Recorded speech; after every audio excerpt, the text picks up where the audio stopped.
Assalamualaikum warahmatullahi wabarakatuh. Waalaikumsalam warahmatullahi wabarakatuh. Hamidalillah tabaraka wa ta'ala wa musalliyan wa musalliman ala rasulillah. Asyhadu an la ilaha illallah wa asyhadu anna muhammadar rasulullah. Rabbi sholli sadri wa yassir amri waludatan bilisani yafqahu qawli amma ba'd.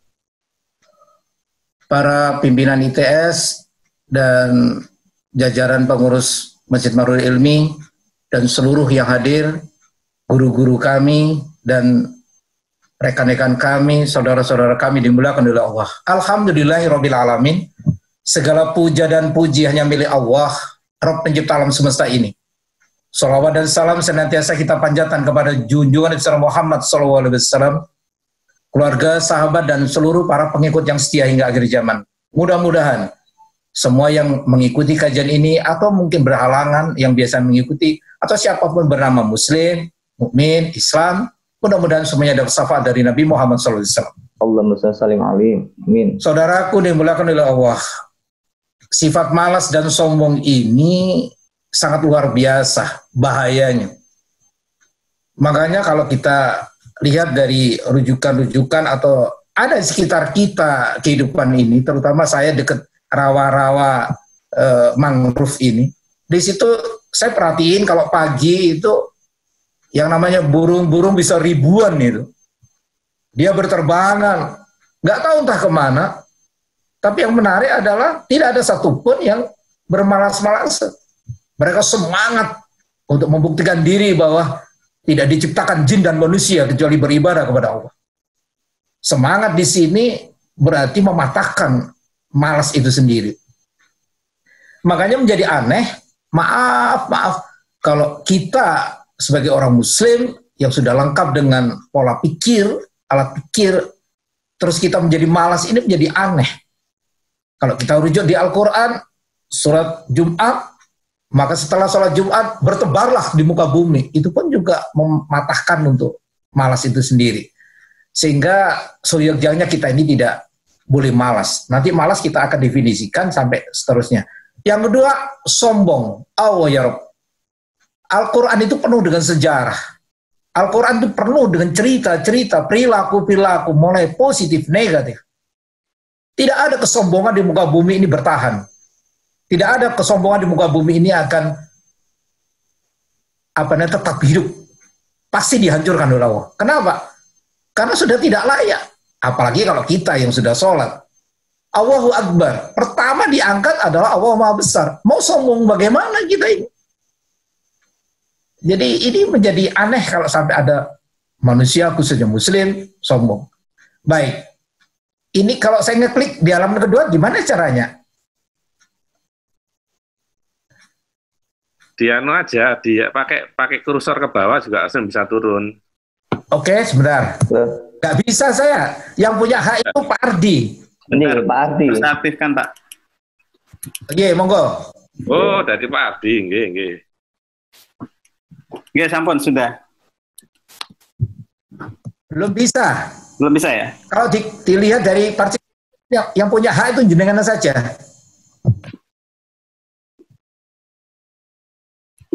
Loh, nggak kena. Nah, nggih. Silakan, Pak. Lagi looting mungkin gini ya. Iya. Pak, apa sudah tampil tayangannya, Pak? Belum tampil Pak Ardi. Belum, masih halaman pertama. Monggo jenengan aja dibantu apa? Kalau saya bilang klik, jenengan klik. Matur nuwun, ngapunten. Oke, ini sudah halaman kedua. Malas. Apa sampun sudah ini terbaca? Belum tampil. Belum tampil. Belum tampil. Terbaca. Apa?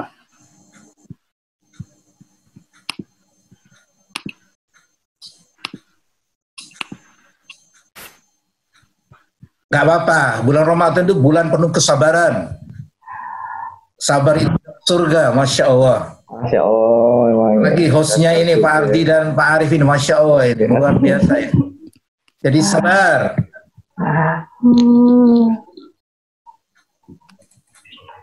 Ini slide-nya ini tahu kalau emang Ustaz Supri memang sudah terbiasa tanpa slide memang ini. Ya sudah, saya slide. sambil nunggu slide, saya lanjutkan bahwa tadi, bicara malas dan sombong. Kita malas kita kupas dulu sambil nunggu slide. Kita coba sadar atau tidak bahwa pada saat proses kita jadi manusia, itu sperma-sperma yang hampir 500 juta kurang lebih katanya ilmu kedokteran. Nah ini udah ada tampil. Tapi ini halaman ke-7, Pak. Ini sudah halaman ke-7.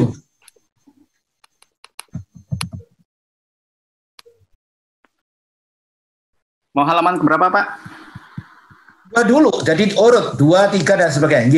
Ini 5, 1 turun. 1 sudah, tampil 2, Pak. Ngapunten. G. Nah, baik. Alhamdulillah. Udah, Pak Ardi aja yang klik ya. Ngapunten. G. Dari saya. Pak. Oke, matur nuwun Pak Ardi.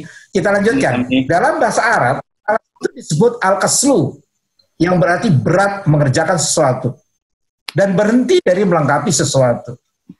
Jadi kalau ada manusia yang mengerjakan sesuatu sangat berat, apalagi tentang ibadah, itu sudah kategori malas. Tadi sudah saya singgung bagaimana burung-burung di dekat rumah saya, dari mangrove itu, tidak ada satupun dari ribuan burung itu kalau udah waktunya terbang itu dia terus angkrem, diem, kecuali yang kecil ya. Itu mereka bersemangat untuk mencari sesuatu untuk yang dimakan. Itu luar biasa. Dan tidak akan berhenti dari melengkapi sesuatu. Jadi malas definisi dari arti bahasa Arabnya begitu. Lanjut, Pak.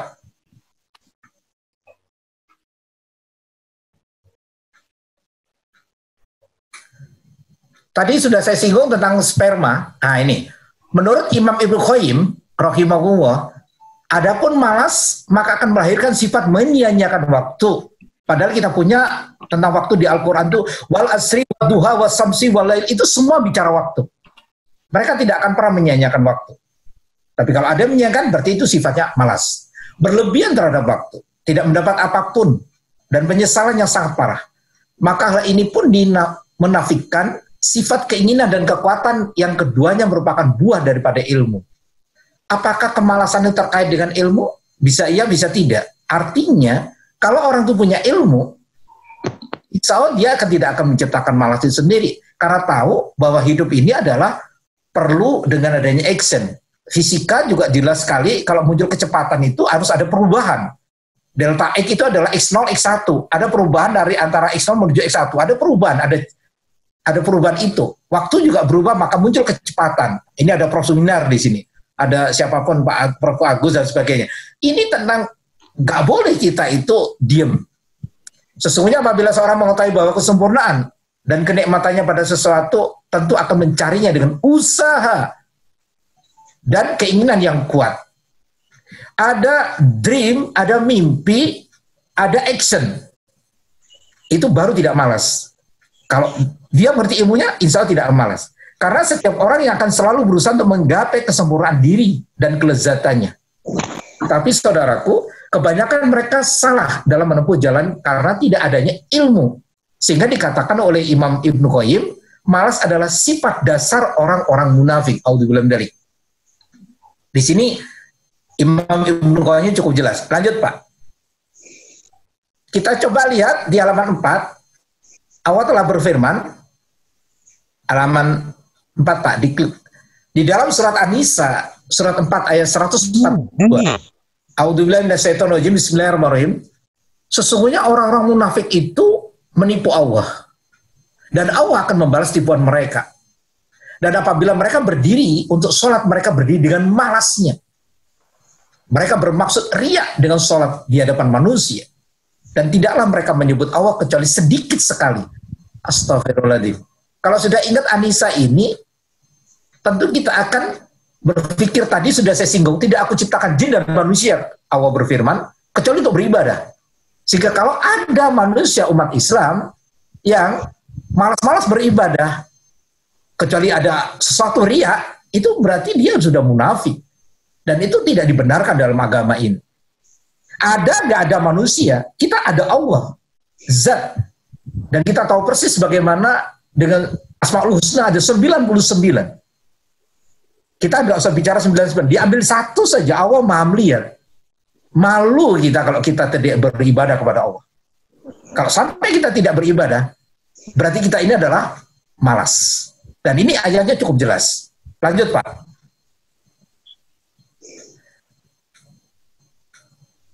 Sehingga kemalasan ini harus, nah ini adalah tipe malas. Malas itu ada dua hal. Yang pertama, malasnya akal.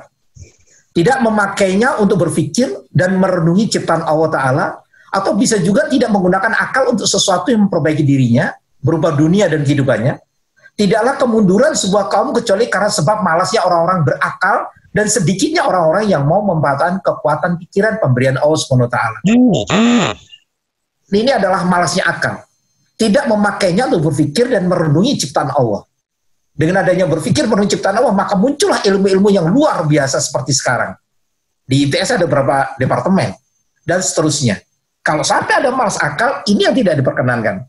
Yang kedua, malasnya badan. Apa ini? Mencakup seluruh anggota badan.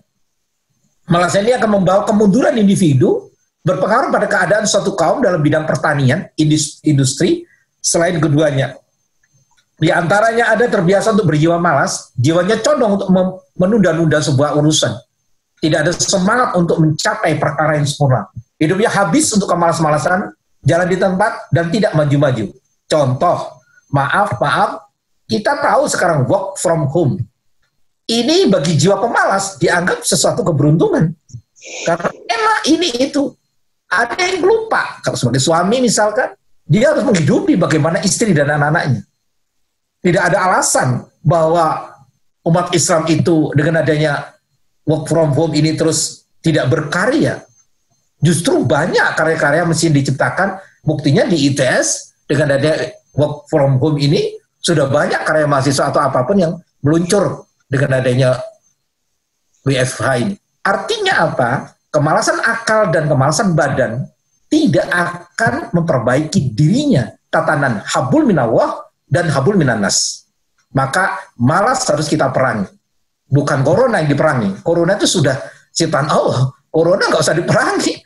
Minta aja kepada Allah sambil secara kedokteran bagaimana dan kita ikutin, insya Allah corona akan hilang sendiri. Jadi kata-kata lawan saya juga tidak sepakat. Berarti melawan kodratnya Allah. Baik, itu tentang malas ada dua hal. Lanjut Bapak.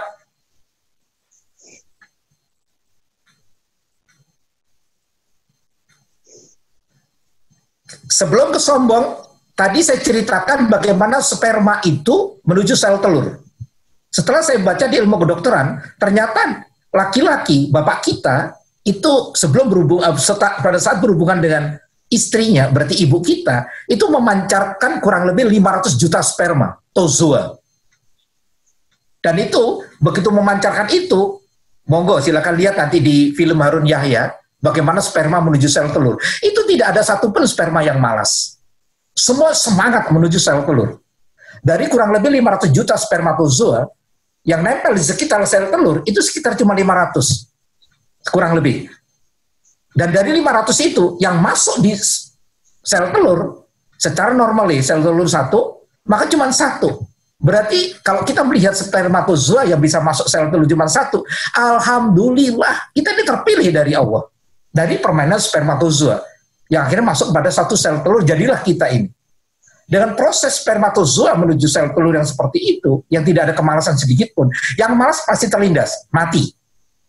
Mereka yang kuat, yang fight, yang struggle, mereka yang bisa masuk pada sel telur itu. Dan ini luar biasa.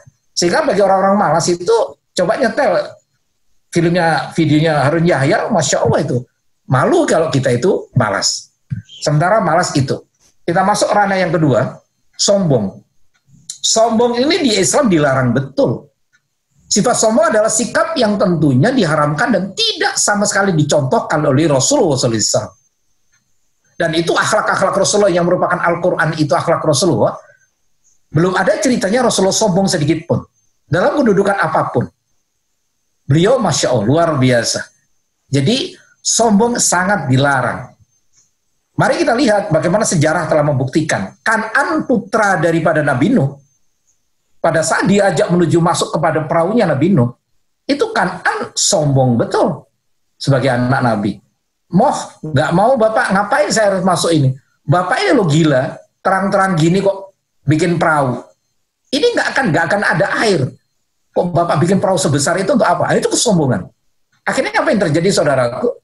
Kesombongan pasti dianjurkan oleh Allah. Kanan, istri Rasul, istrinya Nabi juga dihabisin. Fir'aun, yang akhirnya menjadi Tuhan, itu sudah diingatkan oleh istrinya Asia. Sudahlah, kamu jangan begitu. Seperti anak angkatmu saja Nabi Musa, itu kan lebih enak, dan sebagainya. Tetap dengan kesombongannya. Akhirnya Asia dilempar ke nerakanya Fir'aun, tapi Asia diselamatkan oleh Allah, dimasukkan dalam surganya Allah. Kesombongan pasti habis. Namrud habis. Stalin dan seterusnya. Jadi sombong dilarang dalam agama ini. Lanjut.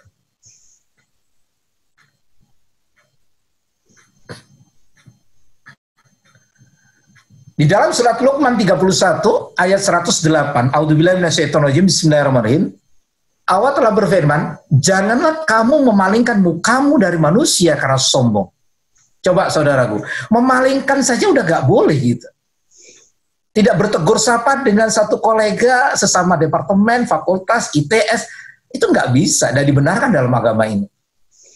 Kalau kita sama muslim, bertatapan atau ketemu, mestinya minimal, assalamualaikum, jabat tangan, dan sebagainya. Memalingkan itu sudah ciri-ciri kesombongan. Dan janganlah kamu berjalan di muka bumi dengan angkuh. Maaf, petetang-peteteng, kakinya dikasih gelang, ngomong remong apa, dan sebagainya. Ini dilarang dalam agama. Karena yang berak sombong Allah pun tidak pernah sombong. Sesungguhnya Allah tidak menyukai orang-orang sombong lagi membanggakan diri. Bicara membanggakan diri, saudaraku, mohon maaf. Mau jabatan, mau gelar, mau kekayaan, mau nggak dicek itu. Didi Kempot itu 2 tahun terakhir ngetop dengan ambiarnya. Kekayaannya melejit, rumahnya luar biasa. Saya tidak kapasitas mengerasani beliau, tapi maksud saya, begitu beliau meninggal, apa yang terjadi? Digeletak, ditaruh. Tidak ada satu yang dibawa, kecuali ilmunya dimanfaatkan, amal jariahnya. Mudah-mudahan putra-putrinya soleh-soleha. Itu aja cuman. Jadi kepangkatan, gelar, kekayaan, gak ada artinya. Nah kalau gak ada artinya, ngapain disomongin? Dan ini sudah jelas, ini bukan saya yang matur. Allah telah berfirman, janganlah kamu memalingkan mukamu dari manusia karena sombong, dan janganlah kamu berjalan di muka bumi dan angkuh. Sesungguhnya Allah tidak menyukai orang-orang sombong dan membanggakan diri. Tidak patut kita membanggakan sebagai apapun, jadi apapun kita. Karena apa? Sebentar lagi mati. Kalau kita ingat surat Yasin 36 ayat 65, saudara pun dimuliakan oleh Allah. Surat Yasin telah memberikan suatu arahan di situ. Pasti ketemu Allah. Dengan mulut dikunci, tangan berbicara, kaki menjadi saksi. Pertanyaannya, apa yang kita akan pertanggungjawaban di muka Allah? Kalau surat Yasin 36 ayat 65 telah menyampaikan seperti itu. Mulut dikunci. Maaf, yang biasa kita bohong, dikunci. Gak bisa bilang apapun saat ketemu Allah. Justru tangan yang hari ini tidak berbicara, nanti akan bicara. Didukung kaki, akan menjadi saksi bagaimana pergerakan kita nanti di muka bumi ini. Jadi sombong mestinya ingat ayat itu. Sehingga tidak ada tatanan kita sebagai ciptaan Allah, sebagai hambanya Allah, kita sombong. Lanjut.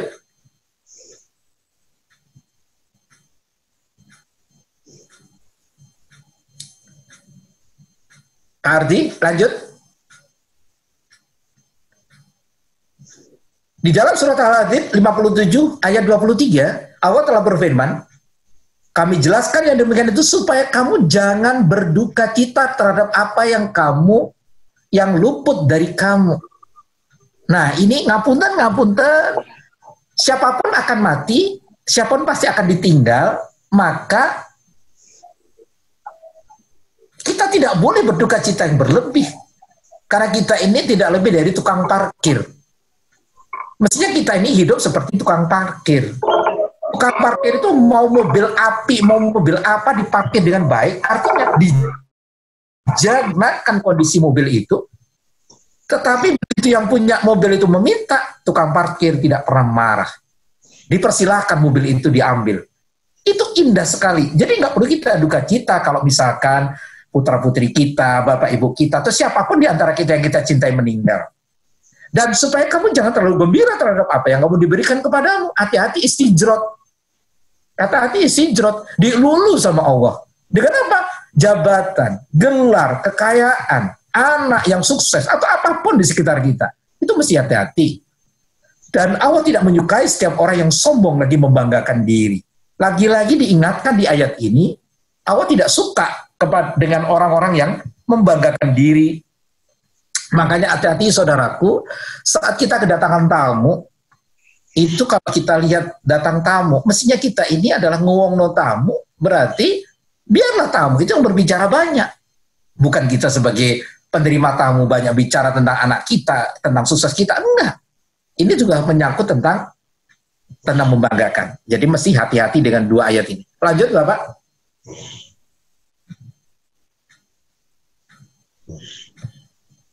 Sombong itu ada 3 macam.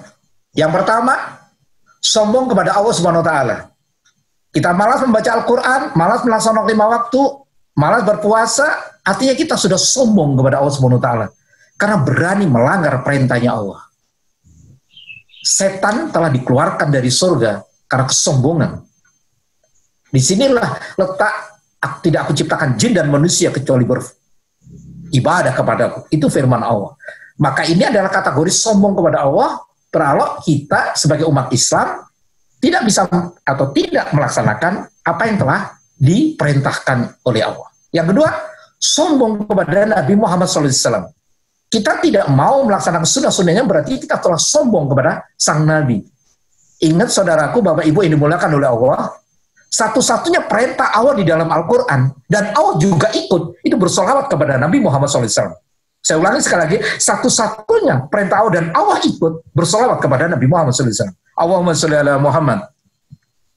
Di sini artinya apa? Bahwa jangan sampai kita tahu bahwa Nabi yang terpilih ini, Nabi Muhammad SAW ini, terus kita tidak melaksanakan sunnah-sunnahnya. Ada statement guru kami, Kiai Haji Iyaulumuddin, menarik sekali, sunnah itu banyak. Kalau kita tidak bisa melakukan semua, jangan tinggalkan semua.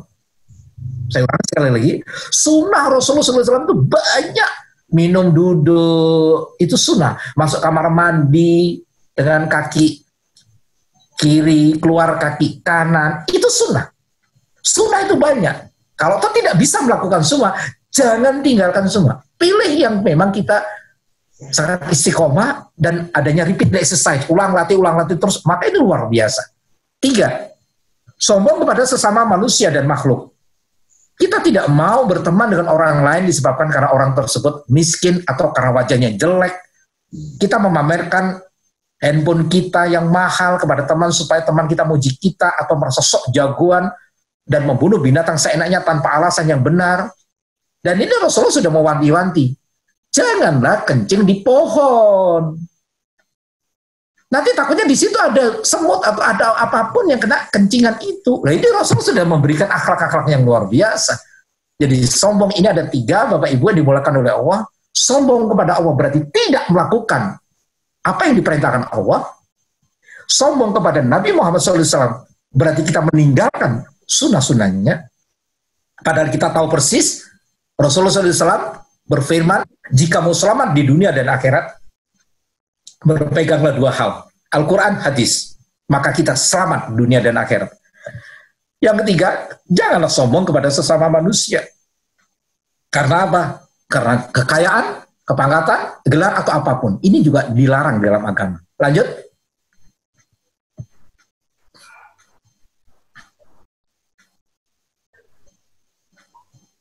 Apa saja akibat buruk dari balik sifat sombong ini? Ada ditutup hatinya karena kebenaran. Astagfirullahaladzim. Kalau kita sombong akan muncul itu. Yang kedua, sulit mendapatkan teman baik. Hidup tidak akan bahagia di muka bumi. Akan ditimpa azab. Dan tidak boleh masuk surga. Astagfirullah. Ngeri Bapak Ibu. Kalau kita sombong itu. Kita akan dapat perilaku seperti itu. Lanjut Pak.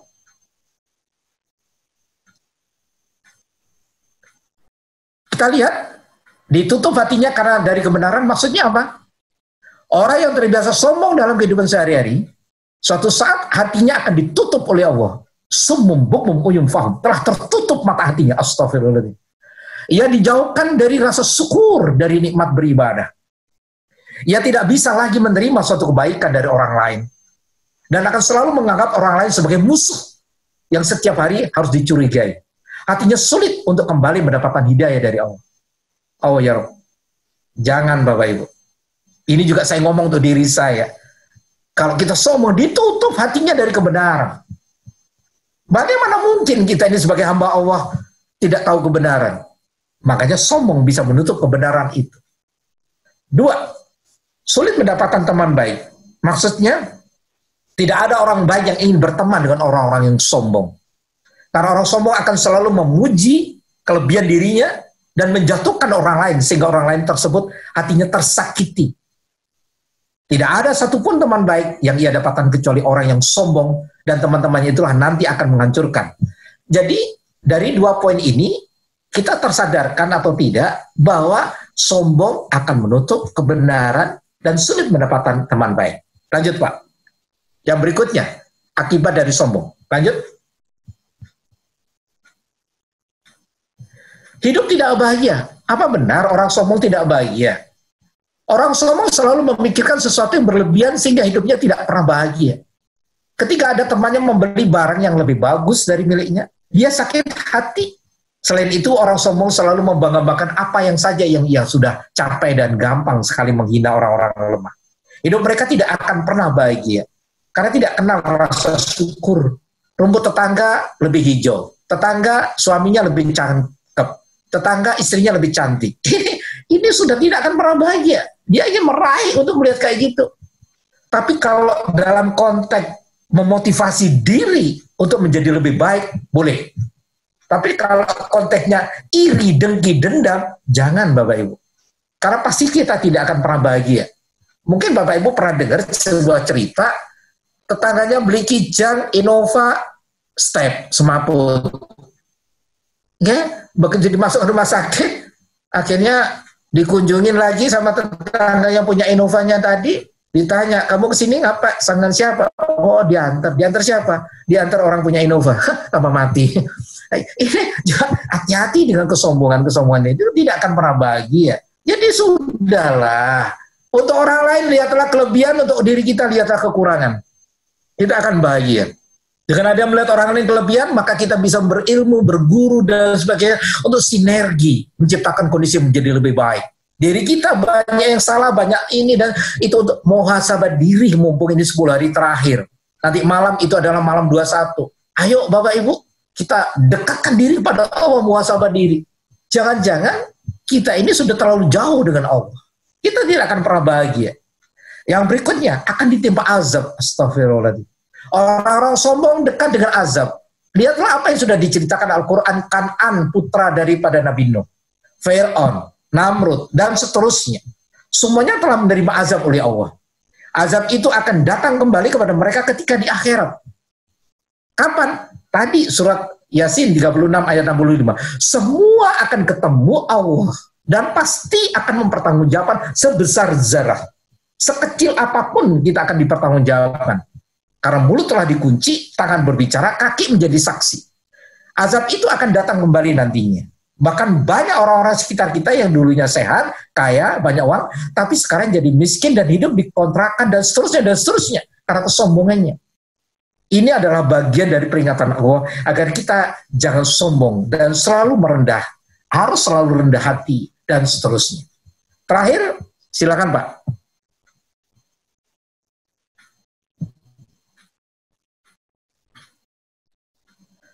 Tidak boleh masuk surga. Oh ya Rabb. Ini sebuah hadis, Nabi Muhammad SAW bersabda, tidak akan masuk surga orang yang ada di dalam hatinya sebesar biji sawi kesombongan.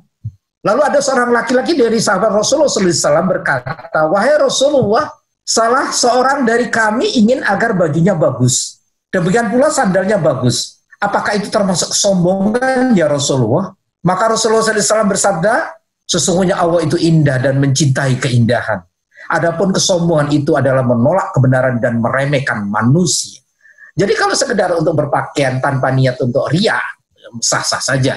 Pakai HP, pakai apapun yang kita tidak ada, sah-sah saja. Tapi yang tahu itu adalah diri kita. Maka dari itu saudaraku, bicara sombong ini sangat mengerikan. Waktunya kita menguasabah diri 10 hari terakhir ini. Kalau memang kita tidak bisa itikaf di masjid, sudah kita diam diri di rumah. Apa yang kita lakukan hari ini? Ayo, tingkatan ibadah. Kita tidak tahu. Umur kita kemarin sampai hari ini sudah melakukan apapun. Dosa-dosa apapun. Pikiran-pikiran negatif apapun. Atau apapun saja. Maka harusnya saat ini kembali. Karena ada waktu yang namanya 10 hari terakhir. Itu pun belum tentu kita menikmati semua. Kenapa saudaraku? Kematian semua bisa ngalam. Kapan, di mana, semuanya pasti mati. Saya pikir itu tema yang diberikan oleh panitia untuk saya, malas dan sombong. Kalau saya review, ayo kita sudah bukan waktunya malas. Tentunya saya bukan mengartikan guru-guru saya, teman-teman sahabat saya ini malas, tapi ini sebuah tema yang bisa kita tularkan kepada putra-putri kita, kepada sahabat kanan kiri rumah tangga kita, dan seterusnya, agar malas ini tidak kita lakukan. Saya sering berkata kepada mahasiswa demikian, Bapak Ibu, sambil guyonan. Mahasiswa itu udah mahal, nak, susah masuk ITS, masa kalian itu punya karakter 5L? Kalau mahasiswa tanya kepada saya, apa itu 5L Pak Jupri? Jangan cepat letih, lelah, lesu, lola, lolo. Itu jangan dilakukan. Indonesia butuh kalian, orang-orang yang luar biasa. Jangan malas lagi. Burung-burung tadi saya ceritakan tidak ada malas. Ayam pun begitu dikeluarkan dari kandang, itu mesti ceker-ceker. Tidak ada kata malas. Apapun sekitar kita, binatang-binatang, memberi pelajaran tidak ada malas. Malas akan membahayakan diri sendiri. Sombong juga begitu. Sudah tidak layak kita ini sombong karena kita ini seorang hamba. Semua adalah milik Allah, bukan milik kita. Kalau kita sadar itu, insya Allah kita tidak akan sadar. Kita tidak akan sombong. Saya pikir itu Pak Arief yang bisa kami lakukan. Mudah-mudahan bermanfaat. Mohon maaf jika ada kekurangan di sana sini. Amin, amin. Ye, matur nuwun Ustaz Supri yang penyampaian yang luar biasa pada kajian pagi hari ini tentang bahaya malas dan sombong pada diri kita. Ya baik Bapak Ibu sekalian, Mas Mbak sekalian, kami buka sesi tanya jawab. Silakan bagi yang bertanya bisa respon di Zoom meeting atau mungkin bisa bertanya via chatting di Zoom meeting ini, kami persilakan. Sambil menanti pertanyaan, jadi saya akan mencoba untuk mereview apa yang tadi disampaikan oleh Ustaz Supri, bahwa memang kemalasan itu ada dua hal, dua sifat, yaitu malas akal dan malas badan. Nah, ini di mana malas akal dan malas badan ini tidak akan memperbaiki atau bahkan justru memperburuk hubungan kita dengan Allah, hablum minallah dan hablum minan nas. Sehingga memang kita juga perlu belajar dari hal-hal yang kecil tentang bagaimana upaya dari sperma itu masuk ke sel telur dan untuk mencapai sebuah tujuan yang mulia, termasuk bagaimana Rasulullah telah mencontohkan untuk kita semua bahwa beliau itu tidak pernah sombong dalam keadaan apapun, termasuk tadi juga diingatkan oleh Ustaz Supri tentang bagaimana intisari dari Quran surat Yasin ayat 65, di mana sudah tidak relevan lagi kesombongan itu kita pertahankan, karena di saatnya nanti hanya mulut dan tangan kita sudah tidak bisa dapatkan lagi. Baik Bapak sekalian, alhamdulillah sudah ada pertanyaan dari Prof. Agus Rubianto. Ini monggo Pak Agus Rubianto bisa menjawab pertanyaannya. Monggo Prof. Agus. Matur nuwun, ini Ustaz Supri luar biasa ini, senior ini. Masih ingat kalau waktu di Senat mahasiswa FMIPA. Begini, tadi kan ada untuk sifat sombong kan ada 3 ya. Yang sombong kepada Allah Ta'ala, sombong kepada Nabi Muhammad SAW, lalu sombong sesama manusia dan makhluk hidup. Nah, seringkali ini yang sombong kedua ini. Ada, mohon nanti masukannya, Ngapunten Prof Agus, suaranya kecil nggih? Jadi, mungkin bisa volumenya dinaikkan sedikit, Ya. Pak Agus Ruby. Oh, volumenya ya, sebentar. Jadi.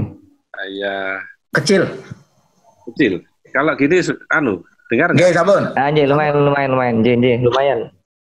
Baik, begini. Tadi kan sudah dijelaskan itu ya, ada apa namanya, sombong itu ada 3 macam. Yang pertama sombong kepada Allah Ta'ala, sombong kepada Nabi Muhammad SAW, lalu sombong kepada sesama manusia dan makhluk. Nah ini yang sombong yang kedua ini, kadang-kadang kita kalau kita ajak teman-teman itu bersolawat begitu kan, ada yang berpendapat bahwa Nabi saja lo nggak bersolawat gitu kan. Nah, padahal Allah sendiri selalu memberikan tempat tertinggi ya buat beliau. Nah, untuk bagaimana menjelaskan kepada rekan-rekan yang berpaham seperti itu yang pertama. Yang kedua, untuk sombong sesama manusia ini, kadang-kadang kita ini tidak bermaksud sombong ya. Kadang-kadang itu nyeletuk gitu, terkait dengan apa yang sudah pernah kita lakukan gitu. Nah, untuk hal-hal yang terkait bagaimana kita itu memperbaiki bahwa sombong yang tidak sengaja itu apa yang harus kita lakukan. Demikian Ustadz Jupri, matur nuwun. Satu-satu nggih Pak Arif nggih. Nggih, matur nuwun. Nggih, monggo Ustadz Jupri. Nggih, yang pertama yang harus kita sadarkan Bapak Ibu dimuliakan oleh Allah, kita ini dengan sesama cuman wa tawassaw bil haq wa tawassaw bis sabr. Sampaikan saja kebenaran dan kesabaran. Bukanlah ikrofidin, tidak ada paksaan, tidak pernah memaksa.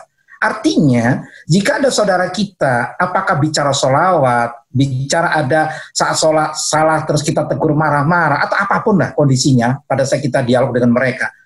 Ingat Bapak Ibu, ini saya juga bicara untuk diri saya, tugas kita cuma wa tawassaw bil haq, wa tawassaw bis sabr.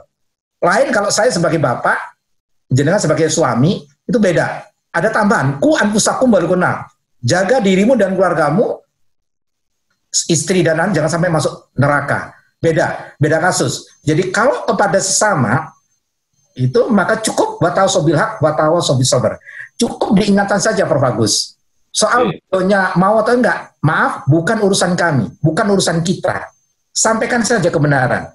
Jadi kalau misalkan ada saudara kita tidak bersolawat, tidak pernah bersolawat karena berdalih macam-macam bla bla bla begitu, ya apa-apa sampaikan aja. Seperti yang sudah saya katakan tadi, satu-satunya perintah Allah yang Allah juga ikut adalah bersolawat kepada Nabi Muhammad SAW.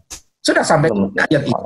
Sehingga nantinya soal beliaunya ikut apa enggak, maaf, sudah bukan kapasitas kita sebagai sesama hamba. Dakwah itu cuman wa tawassaw bil haq wa tawassaw bis sabr. Itu untuk yang pertama. Yang kedua, lagi-lagi inamal amalu binniyat. Kita punya niat, dia yang tahu kita. Kalau panjenengan sudah berniat bahwa gerakan tutur kata pemikiran itu sudah tidak ada niatan apa, ya sudah. Perkara orang lain itu masih membuat kita dikatakan kita A, B, C, D atau dikatakan sombong. Saya pikir ya sudah itu hak mereka. Tetapi yang penting kita harus tanya pada diri sendiri saat kita mau bicara, saat kita menampilkan diri, saat kita apapun di depan mereka-mereka semua, itu kondisinya bagaimana? Yang tahu adalah diri kita. Justru saya tekankan pada inamal amalu binniyat. Maka niat kita. Karena riya itu membuyarkan semua perbuatan kita. Maka dari itu hati-hati dengan niat. Hati-hati dengan perbuatan itu.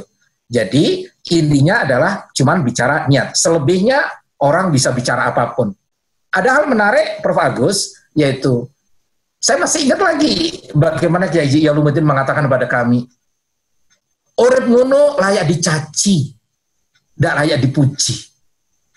Udah, orang mau nyaci maki kita udah gak masalah, biarin aja. Yang penting niat kita apa? Inilah nanti jatuhnya di ikhlas. Berat, saya tahu berat. Sudah berbuat baik, sudah berkata baik versi kita. Saya mau caci, saya ini. Ya sudah, itu urusan dia. Tetapi yang harus kita lakukan adalah sekecil apapun, sedini mungkin, yuk kita lakukan yang positif. Perkara orang mau menilai tentang apapun yang kita lakukan, itu hak mereka. Yang penting kita kembali itu. Nggih, kurang lebih itu. Ngapunten. Nggih, matur nuwun Ustaz Jupri. Alhamdulillah tadi sudah dijelaskan oleh Ustaz Supri tentang respon jawaban terhadap Prof. Agus Subianto. Terus ini Ustadz ada lagi satu pertanyaan di chatting dari Mas Rido, Universitas Muhammadiyah Palembang. Wah ini jauh sekali ya. Jauh. Alhamdulillah sudah bisa bergabung. Ini bagaimana cara kita Ustaz Supri untuk menghindari sifat malas dan sombong? Oke, monggo. Bagaimana cara menghindari sifat malas dan sombong? Alhamdulillah saya akan menyapa dulu teman saya di SMA, Suko Priyono, ini dari Kalimantan. Assalamualaikum, Masya Allah.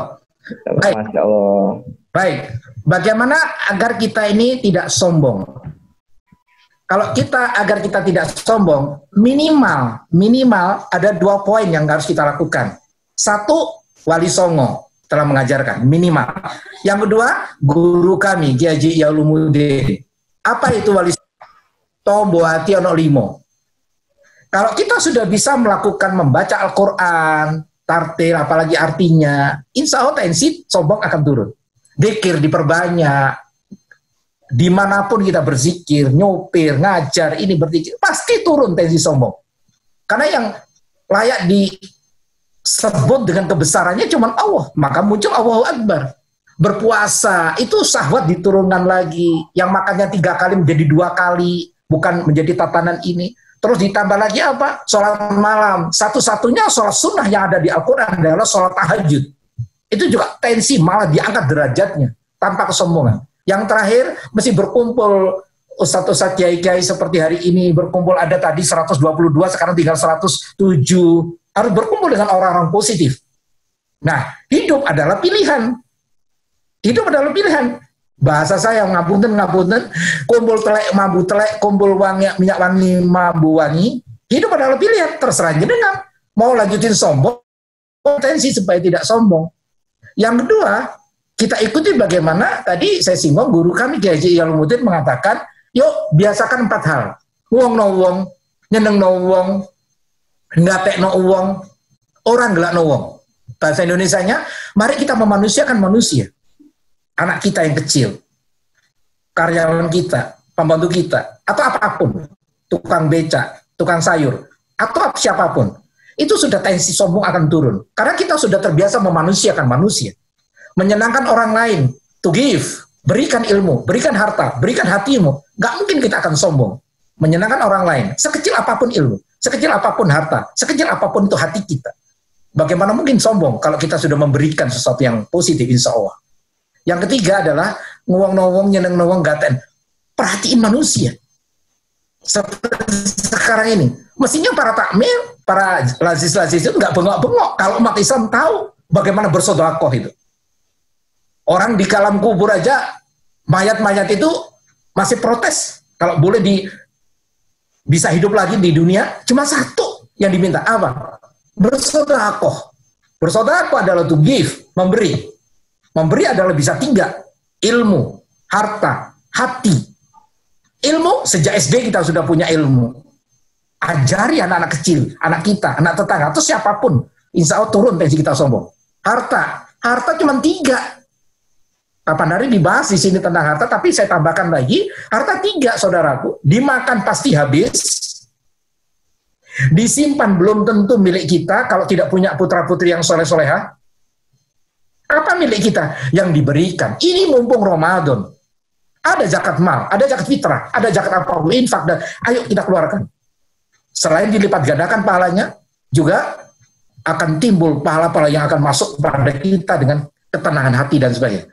Itu tentang harta. Hati tadi. Jadi ngowong-ngowong nyeneng gatek no. Perhatiin manusia. Perhatiin manusia. Sholat kita tiap hari, akhir sholat bagaimana Bapak Ibu? Assalamualaikum, cek kanan kirimu. Cek kanan kirimu. Ada nggak janda-janda yang belum makan? Ada nggak para fakir miskin yang belum makan? Saya nangis suatu saat, dan bahkan sering menangis, kalau ada masjid menaranya sampai MM-an, begitu takmirnya saya tanya, mohon maaf Pak Takmir, ada nggak janda-janda yatim piatu nggak sekolah? Banyak. Dolim jenengan sebagai takmir kalau sampai membangun fisik menara miliatan, tapi kanan kiri kita tidak perhatiin. Nggak bisa hidup hanya habul minallah. Ada habul minan nas. Di sini juga hati-hati. Makanya perhatiin orang lain. Perhatiin orang lain. Dan itu connect dengan sabda Nabi Muhammad SAW. Apa sabda Nabi Muhammad SAW? Orang yang hebat adalah orang yang bermanfaat. Wah, ini pakar-pakar di IT sudah banyak yang bermanfaat untuk IT dan sebagainya. Itu luar biasa. Yang terakhir, orang gelak nowong. Jangan pernah mengecewakan orang lain. Saya sering diundang mantenan di Geraha ITS, itu masih terdengar di telinga ini aneh-aneh kata-katanya. Seperti ini, mohon maaf. Apalagi maaf, ibu-ibu biasanya sering ini.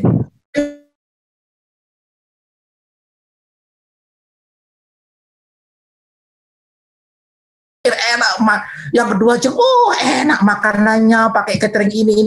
Aduh, kuadenya bagus, ceng, hebat. Tapi sayang nih, ceng, sayang apa? Mantu nelek. Coba, ini kalau yang undang denger kan menjadi masalah. Kenapa kita kok astagfirullahaladzim? Sudahlah saudaraku, mau elek, mau penceng, mau apa bahasa saya, mohon maaf. Itu kenapa sih kita bahas sih? Tadi sudah saya singgung, lihatlah orang lain kelebihannya, lihatlah diri kita kekurangannya. Itu lebih afdol daripada membahas orang lain kejelekannya. Saya sering di medsos-medsos mengingatkan saudara kita, kita rolah Anda di pro Prabowo, pro Jokowi. Sudah, ini Indonesia. Sudah bukan waktunya mencaci maki kalau sudah terpilih presiden atau apapun. Nah, sama di ITS. Sudah terpilih rektor, wakil, ya sudah. Ayo kita jalankan yang luar biasa. Kalau itu bisa kita lakukan, insya Allah kita sudah akan tertutup untuk sombong-sombong itu. Oke, ngapunten, kurang lebih itu. Oke, matur nuwun Pak Ustaz Suhar Supri, luar biasa. Jadi memang kesombongan harus kita berantas bersama-sama karena sangat tidak bermanfaat untuk kita semua. Termasuk saya memang ingat ada hadis ini Ustaz ya, kullu ma'rufin sodako ya. Jadi memang sampaikan Ustaz Yosbiati bahwa setiap kebaikan memang sodako ya. Ya. Ini ada, alhamdulillah ada pertanyaan lagi Ustaz. Ini dari Pak Yanto Budi Susanto. Bagaimana cara mengetahui secara dini atau early warning system atau alarm ya, ketika masuk dalam ranah sikap sombong dan malas dalam ibadah, bermasyarakat dan lain-lain. Dan kira-kira apa yang harus jadi ukuran yang mudah untuk diketahui bahwa kita sudah masuk dalam sikap sombong dan malas. Jadi parameter apa Ustaz? Kita sudah masuk.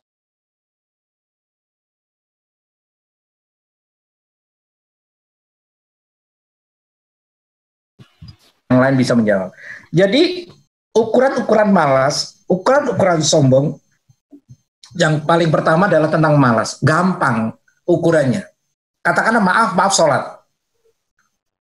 Sholat itu bahasa saya ada 3 waktu. In time, on time, out time. Ada sebuah hadis, salah satu doa yang luar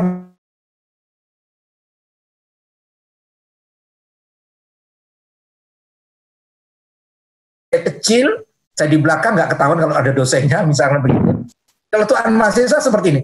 Untuk si nyebut Allah, ya Allah, si tas sholat duhur, kok sholat asar mana? Dan sholat duhur. Ini menjadi persoalan kita. Artinya itu sudah tingkatan-tingkatan malah ukurannya di situ. Kalau mau ngukur itu, nah itu salah satu. Monggo nanti yang lain bisa dicari. Jadi ukurannya adalah tentang ibadah. Kita bisa lihat ukurannya. Apakah kita bisa in time, on time, atau out time? Sama. Ramadan, siapa yang tidak tahu tentang Ramadan? Tadi sudah saya singgung. Mestinya para takmir, lazis, nggak perlu bengok-bengok. Kenapa? Ada kesadaran. Itu yang saya tanyakan pada saat, kalau nggak salah Pak Hatta ya, waktu itu. Saya tanya, bukan Pak Nuh yang kemarin Pak Nuh. Bagaimana caranya menyadarkan diri untuk kita berinfak, untuk wakaf? Ini bukan kerjaan gampang. Zakat mal orang Indonesia dari kurang lebih 250 juta ini, kalau itu keluar semua, maaf bahasa saya, nggak perlu pajak, guys. Kalau itu keluar 2,5%. Fakta, cuman berapa triliun dari seluruh Indonesia. Ini membuktikan bahwa tadi malas kepada Allah, malas kepada Rasulullah, malas kepada manusia dan makhluknya. Maka dari itu, saudaraku, parameternya adalah itu. Yang kedua, menyangkut sombong adalah ukuran sombong ini sederhana kalau dari sisi saya, yaitu kita semakin tawadhu, kita semakin rendah hati dengan kondisi apapun kita, karena sadar bahwa kita tidak pernah memiliki apapun. Saya ulangi sekali lagi, karena sadar kita tidak pernah memiliki apapun. mulai dari jabatan, gelar, ini, itu, semuanya tidak ada artinya. Yang ada artinya di depan Allah cuma takwa. Maka muncul di surat Al-Imran 134. Takwa itu cirinya cuma 3. Loman, tahan marah, dan memaafkan. Cuman itu. Nah, kalau kita sudah bisa melewati tatanan itu perlu riadoh tentunya. Perlu pembelajaran, perlu latihan, maka insya Allah kita akan tahu, oh ini saya sudah sombong. Tadi kan Prof. Agus sudah menanyakan itu. Bagaimana? Nah, itu kembali pada hati. Itu niatnya apa tadi mau bilang ini? Makanya, ngapunten. Tutur kata ini juga lahan daripada kesombongan dan lahan daripada tergelincirnya kita di surga. Gara-gara tutur kata kita.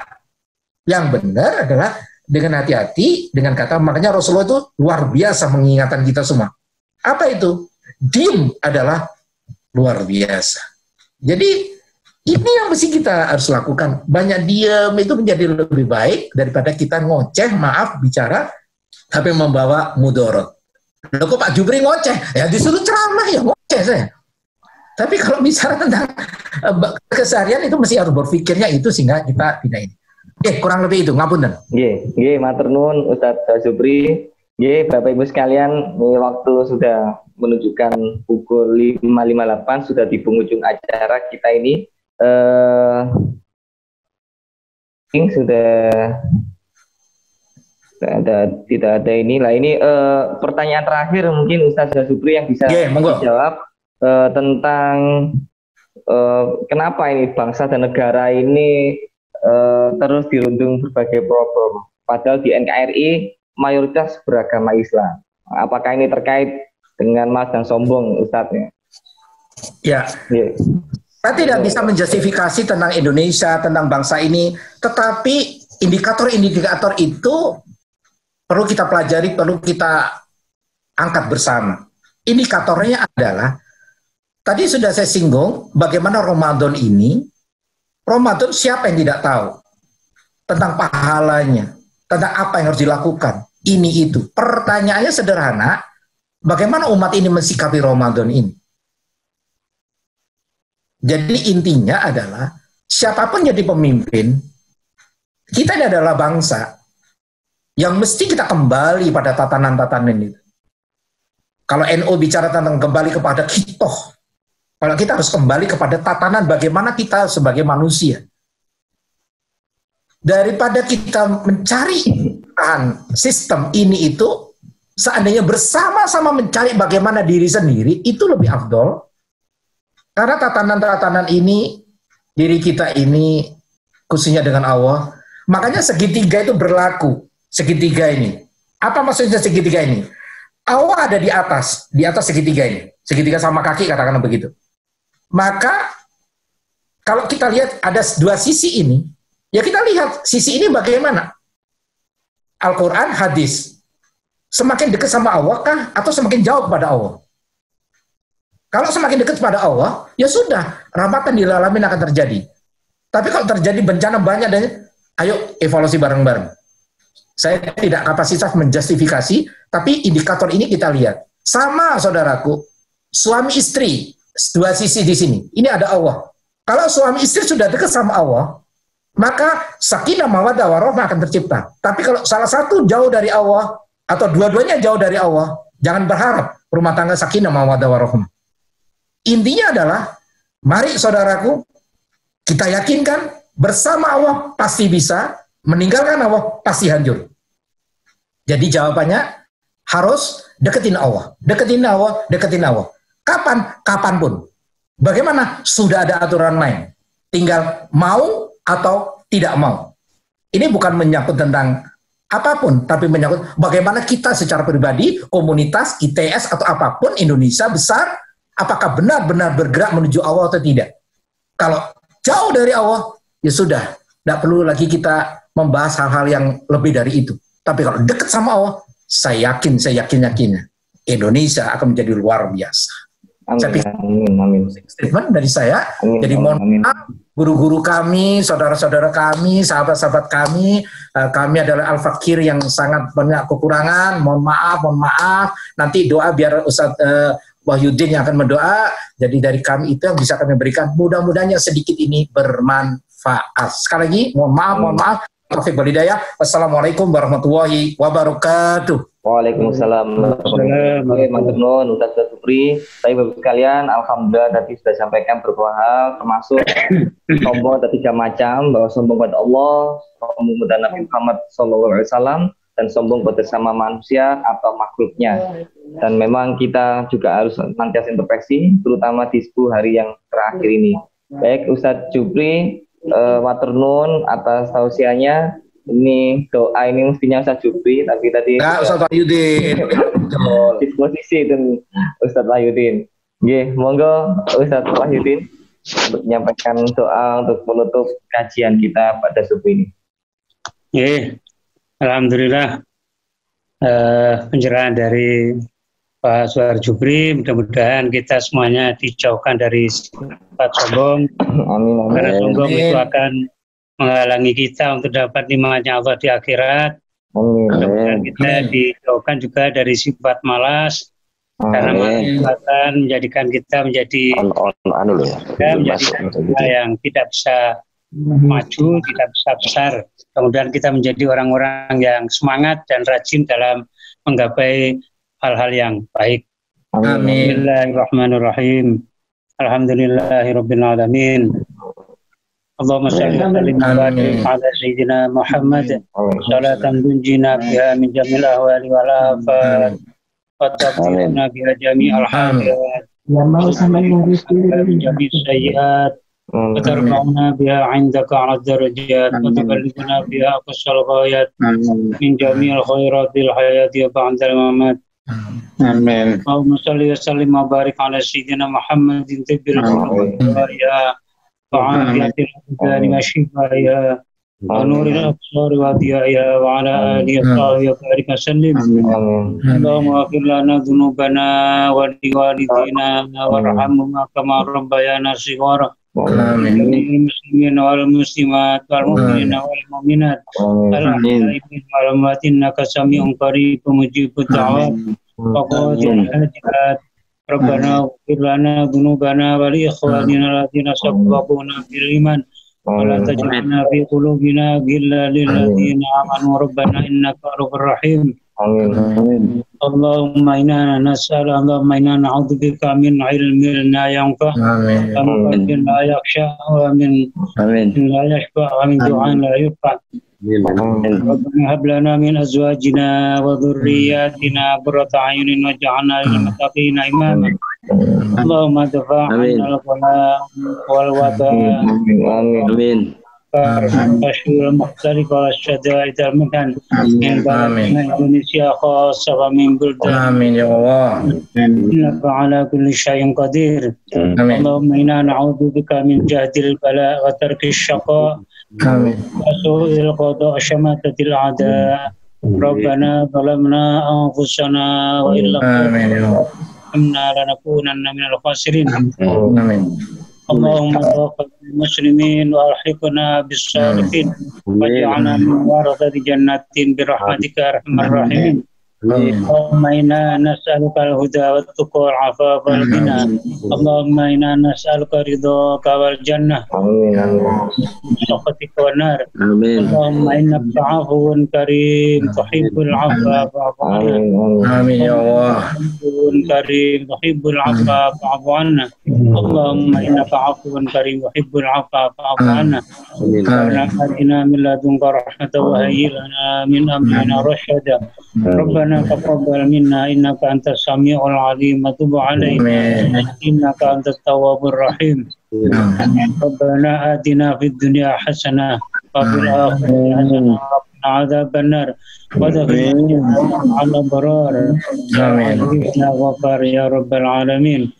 صلى الله على سيدنا محمد الأمي وعلى آله وصحبه وبارك وسلم.